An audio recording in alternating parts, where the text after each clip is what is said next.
আসসালামু আলাইকুম এভরিওয়ান। আজকে আপনাদেরকে একটা সিম্পল স্টাইলে নাগা উইংস রেসিপি শেয়ার করব আপনাদের সাথে।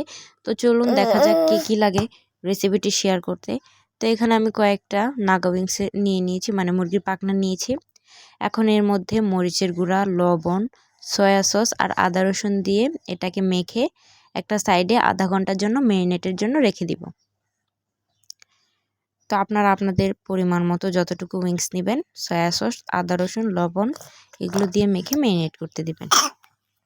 আর অন্য একটা সাইডে ময়দা নিয়েছি। এখন এর মধ্যে লবণ আর মরিচের গুঁড়া দিয়ে ময়দাটাকে মেখে নেব। এরপর রেস্টে রাখা সেই উইংসগুলো দিয়ে কোটিং করব ময়দার মধ্যে। কোটিং করার পর এগুলোকে তেলে ভেজে নেব।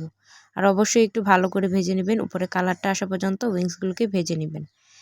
আর অন্য একটা সাইডে রসুন কুচি নিয়েছি আর শুকনো মরিচ কুচি নিয়েছি। এখন এগুলোকে একটা কড়াইয়ে তেল দিয়ে একটু ভেজে নিব।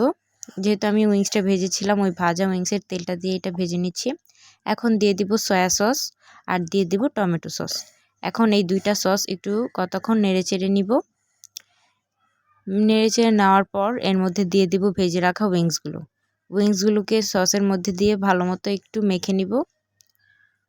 তো একটু নাড়াচাড়া দিয়ে কতক্ষণ রাখার পর এরপর আমি এটা পরিবেশন করব। এই তো রেডি আমার সিম্পল স্টাইলের নাগা উইংস রেসিপি।